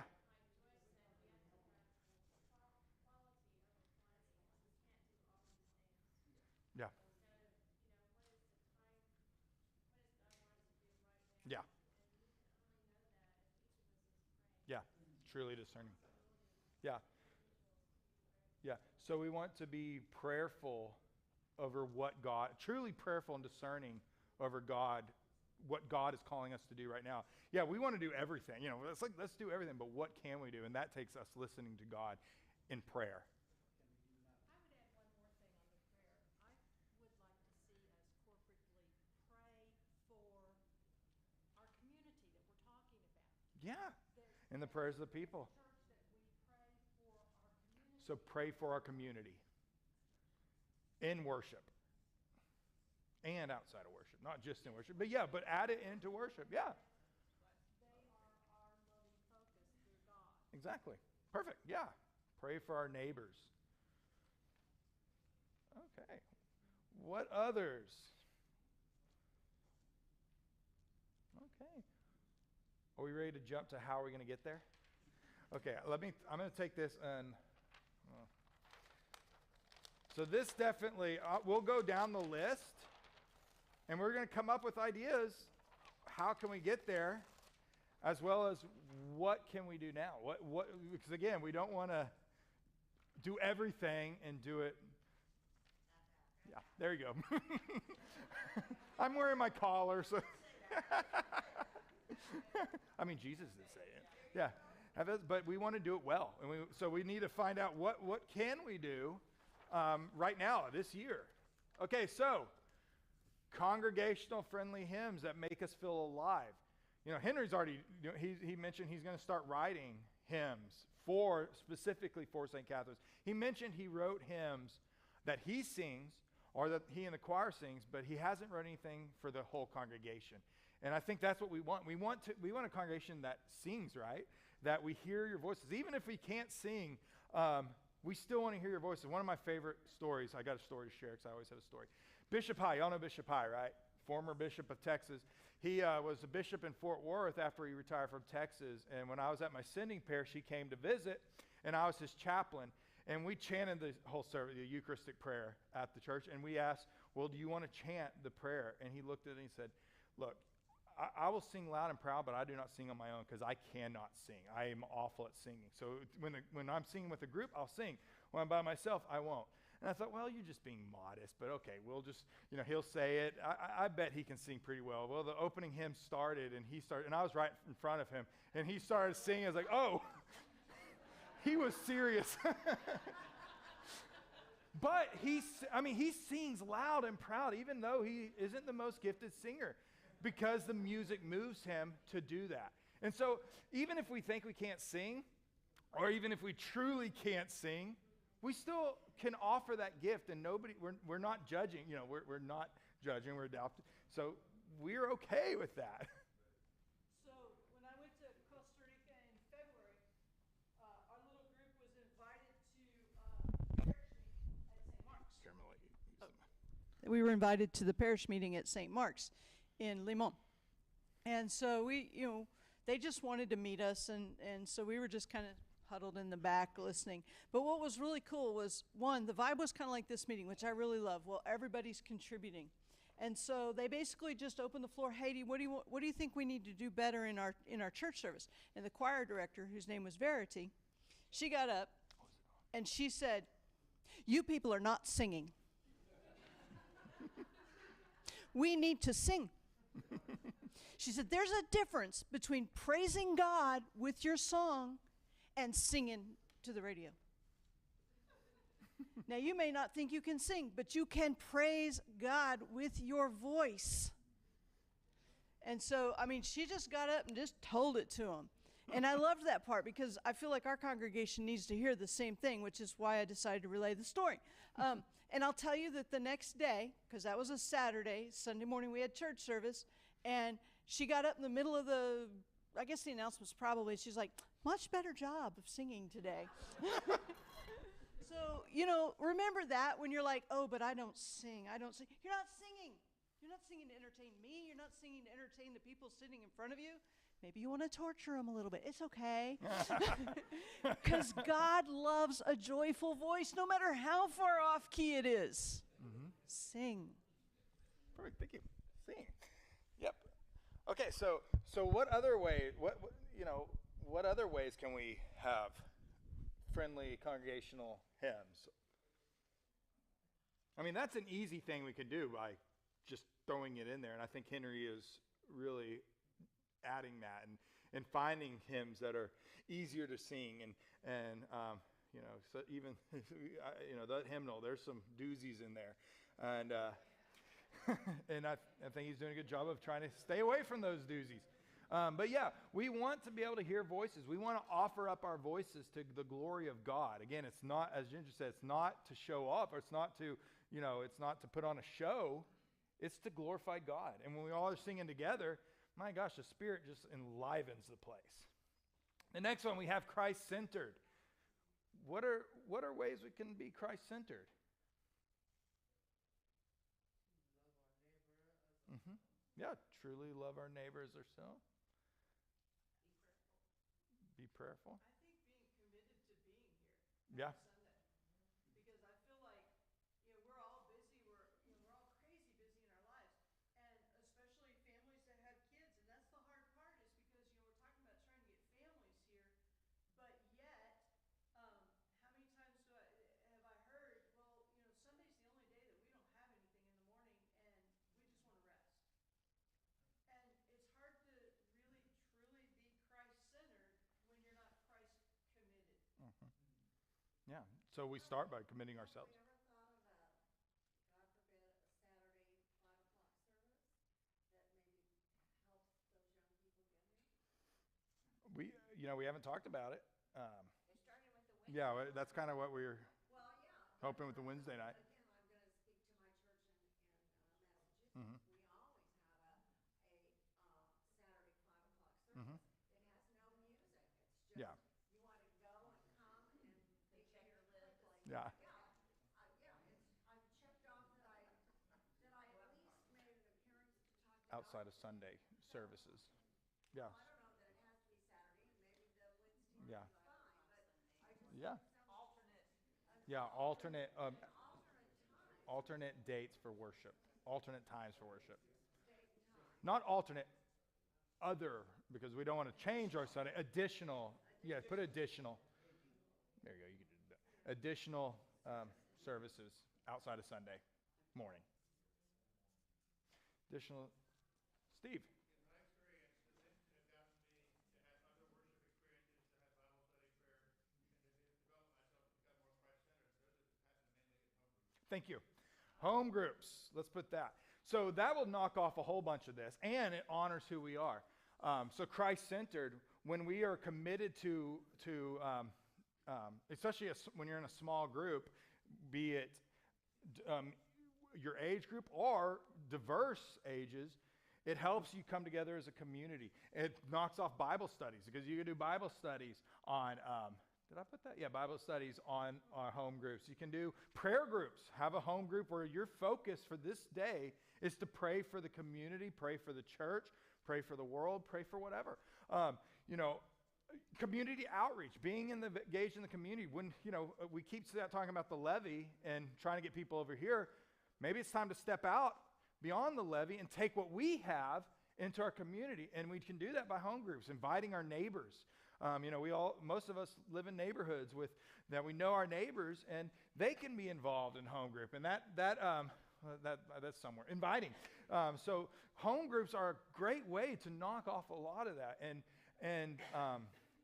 it also is a great fellowship tool to bring us together. Home groups for our young family, maybe our young family group, we can look at doing home groups there. So definitely home group. How many of y'all would be interested in home groups? I don't know exactly. Tell me, I'm going to say that in another church, Presbyterian, that I was involved in, we had what we call covenant groups. Mm-hmm. Okay, and so it was, we had a certain amount of the congregation, let's say there were 10 covenant groups, and then all the people in the congregation were divided up and put into Yeah. groups randomly. And so there'd be young people and old Yep. people and whatever, and then we had a leader who we decided what we were going to do, whether we were going to do prayers, Mhm. or whether we were going to do outreach, or whether we were just going to drink wine together. Yeah. The whole families came. Yeah. And we were all instructed to watch out for each other. When you were your covenant group, you needed to know who was sick and who Yeah. was in the hospital and who was having a baby, and announce that elsewhere. Then every so often, we all split up again, and we were now in a new covenant group. Yeah. Is that what we're talking Kind of. I think so. Yeah, that's kind of. Yeah, it could be by age. I know we did in my sending parish, this parish I went to before seminary, we started a group like that where it was cross age groups, and you know the people with kids. There's another home that they brought. You know, the kids kind of got together and hung out together, and it allowed the adults and the kids to have a community of their own where they, in an intimate way, a small way, that's and to do whatever it is that God's leading them to do. So yeah, I think that's kind of, I mean, that could be what we can do. In my experience, there have been some that have been intergenerational, some that have been only ladies, only men, some that have been only retirees, some that have been only young people Yeah. with kids. It doesn't have to be any one model, whatever seems to work for people here. Yeah. And that's something we could flesh out, look at how we discern how we want to start home groups. And again, a home group is a great way, a great tool to reach out to our neighbors, to be in the neighborhood, and even put our little St. Catherine sign wherever the house is, St. Catherine's Episcopal Church meeting here. Yeah, and there's that logistics. Yeah, so you usually keep the groups at less than 10 people. Yeah. Yeah, it's smaller than, our wine tasting, wine study, Bible tasting wine. So why can't I say that? It would be smaller than that, but it's a great, it would knock off a lot of who we want to be. Yeah. So home groups sound like there's a little traction there. What other ways? So let's look at, so known in the community again, when we were out in the community, we have home groups. What other ways can we be known in the community as to be known in the community?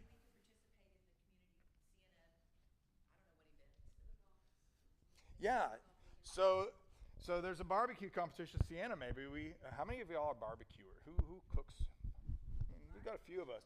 So participate. Get a St. Catherine's team. What other? Yeah, gumbo cook-off. They have. Yeah, we do food well. So yeah, there are lots of opportunities in Sienna. There's lots of fun activities. Exactly. Yeah. Yeah, so be involved in community activities. And not just individually. Like, me and my kids, we're going to go to the snow thing just because I want to be a good dad and take them. But to be involved as St. Catherine's.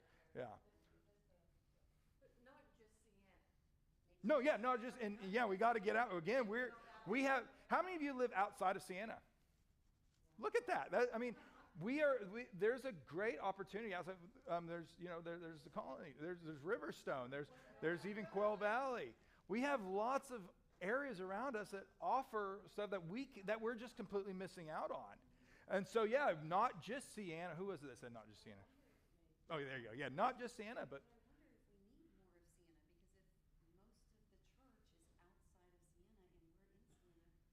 That does tell us a lot that most of us are outside of Sienna. Where are the Sienna people? So yeah, and where are they? Yeah, so that, but yeah, we're here. Yeah, who lives in Sienna? Yeah, there's a few of us. So, but yeah, we do have it, but we don't want to limit it to Sienna. Yes, we want to be involved in Sienna to get some of the new families, because that is, a lot of growth is happening in Sienna, but everywhere is growing up. And I think we should target, okay, maybe I'm wrong, but I think we should target Sienna, and whatever we do in Sienna, Mimic. if other representatives from other neighborhoods can manage to pull that together for their Yeah. well, great. But to me, if we got 40 new families from Sienna, wouldn't we be a little bit excited? Yeah. We will hit our growth and exceed it, yes. Yeah. So, yeah, we got to start somewhere.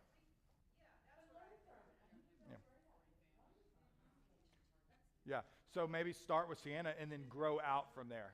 Again, this is, what are we going to do now? We wanted to do something, so maybe, yeah, focus on Sienna and then see what grows out of that. But we don't want to ignore, we still want to do stuff, and I think we can still find ways to be involved in those other neighborhoods, but really be involved in Sienna, try to get those new families. I mean, I think initially, again, in the attempt to make sure that we do it well, you can focus on Sienna physically, Mhm. being at events, but be sure that we find out what they Exactly. a Lake Olympia group or a Riverstone Facebook group or email Yeah. group or something like we have in Sienna, and then be sure that we're active on those. Exactly, yes. So get involved in social media groups that are outside of Sienna, because that's easy. Any of us, when we live in Quail, if those who live in Quail Valley, if you're on a Facebook group, you can easily put this up, this is what's going on here. We'd love to have. Yeah. Yeah. And be sure that your, whatever you post is shareable. Yes, I've been trying to do better at that. When I post about church stuff, I put it universal so everyone can share it. One other thing is if we focus on doing things in Sienna, and those of us that aren't in Sienna can invite our friends to this event that's in Sienna. True. And so that may, there we are. Yeah. We bring an audience. Yeah, so bring people outside of Sienna to the events in Sienna as St. Catherine's. And the other thing we need to consider is typically we're doing Facebook. That's older people. Younger people don't do Facebook. No, they do TikTok, Instagram. TikTok, and some of them I've not heard of. So we're not reaching. No, we're not. Yeah, and so that's another thing is get it. And this goes with inviting. This goes with understanding our story, living out our example. But communication, social media. Find where the people are and get on. Get more exposure to social media. So one thing Crystal and I are talking about, along with Henry, because he's into TikTok, but starting a church TikTok page. And my son is really into. He makes videos and he's pretty good at it. I'm not that creative, and I don't get it. But he can teach me, and that's what he's so excited to teach me how to do TikTok. And we're going to start doing a TikTok, church TikTok page. And I know your husband, Mike Iskovitz, has. No, that's Twitter. Yeah, Mike has a TikTok. He started TikTok, and I know it's starting to blow up. So TikTok is again, I'm not a huge. I'm not good at making videos. You do not want to see me dance. But again. Exactly. We can do joy. We can do it. We can chronicle who we are, the life of the parish through TikTok. We can have the closing hymn that is just getting us all alive and on TikTok. And yeah, exactly. And so it's not just TikTok. Instagram. We started an Instagram page, and we need to be better. We need to be better at being active on those beyond just Facebook. Okay, so yeah, more social media, and that'll knock off. We're engaging with other communities who aren't on Facebook or not on Twitter, or and we're meeting them where they are, and that'd be great. That'll help us with advertising as well. Speaking of which, okay, let's see, where are we? Understanding our story. Let's talk about that. Concise mission statement. How can we get there? You're Pentecost in the park. Mm-hmm. That's telling your story, but you're also doing your music and preaching. Exactly. We're here, this is where we Yeah. are, but you can invite all the churches. Yeah. In the community to Oh, yeah. participate in that. Yeah. So she brought up Pentecost in the park, and that's something we actually try. And we try to get in Sienna at the amphitheater and doing our Pentecost service out there. Unfortunately, they're going to charge us a lot of money. But we're thinking of other ways we can get out in the community, but bringing our worship out of the walls, even out of the property, into the community. Yeah, We can be out here. Yeah, but into the community and bring our worship to them, you know. And then that's a good way to tell our story, to share who we are, to be present in the community. So I would say let's bring our worship outside of the church grounds. Can you have your sermon on the levee? Stand on the levee and maybe I could stand on the levee at 5 o'clock in the afternoon, and when they're all just sitting there waiting for the light, just start preaching. Yeah. Give out water. Can I pray for this traffic with you? Yeah. But that's a good one. Ashes on the levee, ashes to go. So again, ashes to go is a big thing. There's drive-by ashes. There's ashes to go. People go in the community. We, being here, we have a connection with being here through Bernadette. They provide us coffee. He actually heard, I mentioned their struggle on one of my sermons, and he actually heard about it and was very appreciative of it. Yeah, so, we could even go to Being Here on a Ash Wednesday morning before our services and give ashes to go. Yeah, so finding ways to bring who we are into the community. It'd be a very simple Ash Wednesday. Just, you can't go to church? Well, here's your ashes. Would you like your ashes?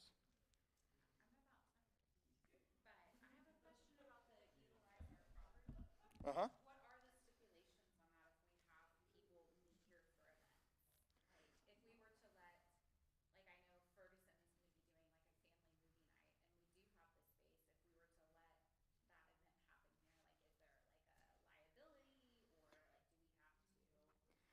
to? Roger, what do you... No, if we have an outside group come and use our property for, like, say for instance Ferguson, they have a movie night, inviting them to have that here.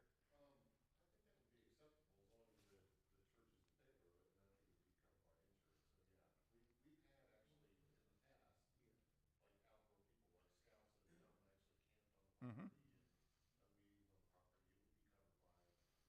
Yeah, and we just vote on, and the vestry would just approve it, and but yeah, that's a great opportunity to open up our property to outside groups, and that brings them here, and that brings them over the levee. Yeah, Boy Scouts, Girl Scouts do it, and many Girl Scout groups now. Yeah, we'll be here tomorrow with Girl Scouts. So yeah, opening our property to more people. I do want to throw out the mission statement, because a good mission statement that truly tells who we are. That's beyond, and yes, worshiping Christ is great, but every church worships Christ, right? And but who are we? Who are we as St. Catherine's? And I think that is a process of discernment, praying, who does God want us to be? Because I don't like the term mission statement with church, by the way, just because it's too corporate-y. I like a vision statement better, God's vision statement. And I think one of the steps in doing that is truly discerning what God is calling, what God's vision for us is. And it could be all this and bring it in and concise. But we have to we have to be all involved. And so find ways to flesh out and develop a mission statement with the whole community, and that will give us that tool to tell. And it has, a marketing statement, a pitch, elevator pitch, or however you want it, but a concise statement. Yeah, I agree with that, because you could have a mission statement for corporate purposes. Mm-hmm. Vision. Yeah, for the church. The vision goes in there. Yeah, yeah. It's God's vision. Yeah, the vision of St. Catherine's, God's vision of St. Catherine's Episcopal Church, and that's something we can share. Sylvester will probably talk about that at our meeting, about starting the process of developing. Because it sounds like we want that. We want that concise statement to share with our community. Yes. But it needs to be a casual statement. Exactly. It can't be officious or preachy. No. It needs to reflect Exactly. contemporary statement of who we are. Exactly. Yeah. Yeah.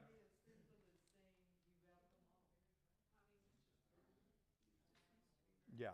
You will know that we are Christians. No. Yeah. Yeah. Yeah. So it's, that. So this is kind of a mission, yes. But so we do have actively, and it's on our bulletin, actively reflecting Jesus Christ in our daily lives, ministry, and worship. But again, that's great, but there needs to be more about us, right? And who we need something to say. This is who St. Catherine's is. Yeah, yes, we do this, and we don't want to get rid of this because this is what we do. This is our mission. But who are we? Who is St. Catherine's? Does that make sense? Yeah, I mean, we don't want to get rid of it because this is what we want to. This is what we do. This is what we do as Christians. A mission statement, a vision statement, Yeah. and then a tagline. I think we Yeah. need a tagline. That's Perfect. only- So let's put mission statement, vision statement, tagline. Yeah, something that's just the tiny phrase. Yeah. So yeah, have all of them. Identity statement. Yeah. Yeah. So again, there's so many statements we could use. Thank you. Okay. Well, I keep saying this is the place where everybody truly knows your name. Exactly. Yeah. So again, we don't want to do we can't do everything right now. So, and in the interest of time, let's kind of wrap it and let's find. Okay, now we got some things that we want to work on. Oh, did we put invite? Yeah. Let's put inviting because how we get there, how we do this is by actively inviting people into relationship with us and Jesus, sharing Jesus with our community, tending the harvest that is plentiful around us, because I'm telling you, the other churches are out there doing that. If we don't, we're going to be left behind with the group. So getting out and sharing Jesus, sharing our relationships with Jesus, sharing who we are, and inviting people into our midst. I know that's kind of crazy for Episcopalians to think about. I can't go invite people to church, but we got to invite. We got to share our stories. We got to get out in our community and do this work. And that will, the simple invitation brings people. I would just say we kind of step back and look internally. Getting them here is one thing, but getting them engaged. Yeah. And I think everybody's had some good experiences at churches, and maybe it's feel free to offer up your suggestions via a letter or something, but Leah and I had an instance at a church where it was a simple sermon structure that was 3 weeks long, but kind of kept you, I got to get there next week. Yeah. Simple things like that maybe, but Yeah. some more deeper things. Yeah. So sermon series, And everybody's looking for different things probably, but it may be a better, well-written situation to the staff Yeah. to look at. Yeah. So sermon series, yeah.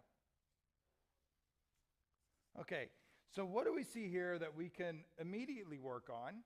And what are things that we may need to wait for? What are things we could do now? Because that's what we need to do. Where's the passion? Where are we most passionate? Where do we want to invest our time right now? The easiest thing to do, for those of you who know how to do it, is social media.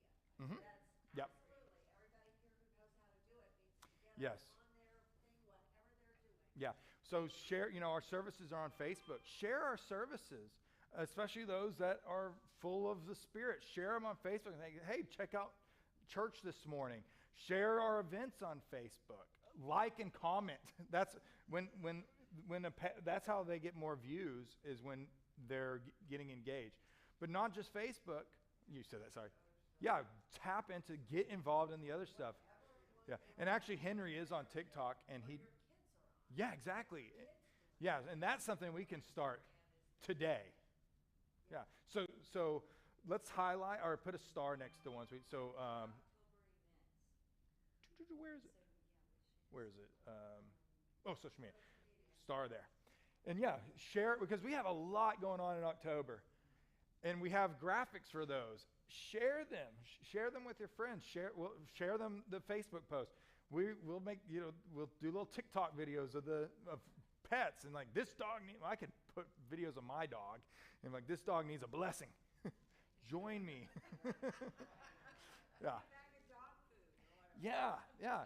But and use social media for our benefit to show off what we have. But I think you have to give it lead time. I mean, you have to post something Oh, yeah. what's coming in 3 weeks. Yes. Not just like the week of.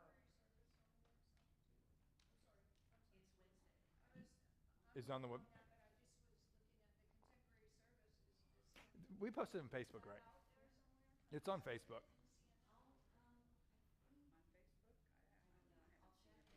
Yeah, if not, we'll definitely post it. Yeah, so put it on Facebook and share what we have going on, and also again TikTok. Yeah, so that's something we can do immediately is begin to share and be more. If you did your home group first, starting a home group. Yeah. But then you could also do your series, where you have your series here, but They go into study. and they come back, and so then you have your fellowship. Yeah. So let's start home group, because that seemed like it had a little bit of attraction. So home groups, and tomorrow we'll have rally day, and maybe we could even put a home group sign up on rally day, and you're interested in home groups, and get those started. Yeah. And those are easy. Those are something we can do. Steve, you could probably test it. Those are something we could put together fairly quickly and start to get to work. Huh? Yeah. And say that again? Aha, they're cheap. Fancy, you like that. They don't cost money. I think Yeah. that it's not necessarily a sign up. I kind of think we need to be assigned to a home group. Oh, yeah. So that everybody, No, that's how, yeah. every single person is involved, because then you bring somebody who's. Oh, I see what you're saying. So not putting, so just put, you're going to be in this home group if you want to show up. This is your home group, and if you can't make it that night, gee, we're sorry, but we'll make you next time. Just this is when we come, this is what we're doing, and so you have to have leaders that are Yeah. prepared to do that. Okay. Steve is a good one, I'm not. You made a good point. All of this requires volunteers. Yes. It requires all of us to do, Yeah. not just the people here today. Yeah. Everybody. Same 2 or 3 people, volunteers. Yeah. And that's what the big thing takeaway is. It takes us. But social media, it doesn't take a lot of time. Posting on Facebook about, hey, come to church, or sharing our church stuff, or doing stuff on social media, that doesn't take a whole lot of time. Coming to a home group, that trying to offer up your home and getting that up, that takes us. But a lot of this, it is going to, whatever we do, it's going to take buy-in. Buy-in from us and buy-in from the congregation that's not here today. And how do we get that? How do we get the buy-in? You pray it and you do it. And you show the benefits of it. And that's where you get the buy-in. But it takes all of us to do this work well. And not just a handful, but everybody to live into this vision of who God's calling us to be. Okay. So we'll talk about, actually the vestry and we're meeting after this, so that'll be one thing we'll talk about, home group and how that can look, and social media. I'm already talking to Henry about getting TikTok going, and my son. One thing I had an idea of and we talked about was the youth maybe giving us teaching session on social media. Teach us how to use social media, and that, I think the youth, they would love being able to teach, right? And it'd be kind of cool to be able to learn from our younger generation, but having a session where the youth teaches us. Who would be interested in that? Oh, okay. Yeah, we got a few. Yeah, Wednesday night, they're coming. No. So maybe, finding ways to, but utilizing who we have and the voices we have that know this stuff instead of trying to figure it out on our own. Yeah. Okay, any others? I think it sounds like the social media and getting our story out and maybe developing a vision of what we can share in home groups. That's really where we can start. Does that work? Is there passion there? So I think that's where we'll start. And again, this isn't going to be a one-time deal. We're going to live into this vision and then see where else God takes us. It's not just we're going to do this and say, okay, we're good. We're good. We're going to keep going. We're going to as we do this well and start sharing our stories, then we can get the growth. We can get the more hands in the bucket. We can get more feet on the ground and the people to join in that laboring with us and do some of the more stuff. Whereas if we all try to do everything at once in our group, it won't work. So we'll start small, and then we're going to work our way out. And like I said, I'm going to share this with the diocese and see if they have some ideas, and maybe they can come in and give us some information on ways we can do home groups well, or Facebook and social media. I know they have a social media person. They do. They have. I know the social media person. She went to seminary, so I think they have another one that can work with us and help us invigorate our social media presence. Huh? It's about marketing, and it all comes down to marketing. We got to market ourselves. Yeah, and market ourselves. And I think if we develop that vision, we get into our home groups and build relationships that way and tell our stories on social media, that's a great starting point.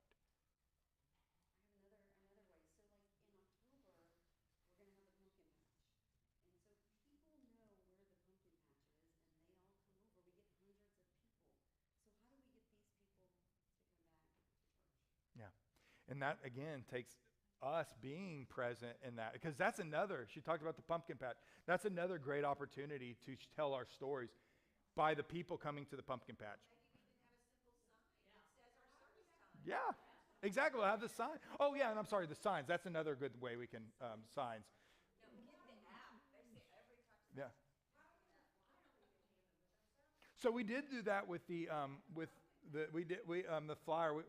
Although I don't think we use, but we sometimes hand the school students our flyer. Yeah, but yeah, definitely. Or our kids ministry, youth ministry flyers. Yeah. So yeah, there are opportunities to share who we are.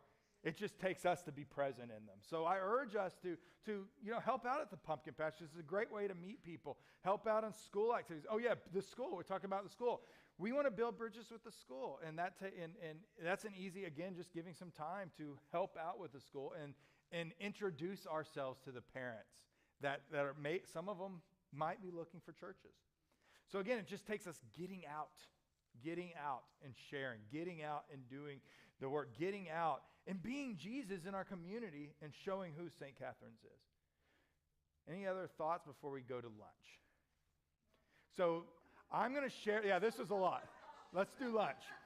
So I'm going to share this. We're going to write this up. I'm going to share it with the parish to show what we worked on. And at the vestry meeting, we'll flesh these out and we'll talk about, okay, let's put these in action. Let's implement this. Let's do this work. Because we can talk about it, but we want to work and show action. So let's do that. Okay, let's end in prayer. The Lord be with you. Let us pray. Most gracious and ever-loving God, we give you thanks. We give you thanks for this community. We give you thanks for the people of St. Catherine's, those who are here and those who couldn't make it. We give you thanks for the time they give, the passion they give, the love, the welcoming. We give you thanks for all of that. This church is a blessing to many, and we want to ensure that this blessing continues for generations upon generations to come. And that's why we're here today, to figure out your will. So we ask that you guide us, continue to be with us, give us a discerning heart and mind to do the work that you have called us to do. Bless those here, see them safely home, and we give thanks for the energy, the joy, the sharing today. We ask that it continue, that passion continue as we implement and do the work you're called us to do. And now, Lord, bless the food that we're about to eat to our bodies and our bodies to your service, and bless the hands that have prepared it. In Christ's name we pray. Amen. Okay, thank y'all so much. Let's eat. Yeah. Here, can we go in the kitchen? Because I got to pull the port.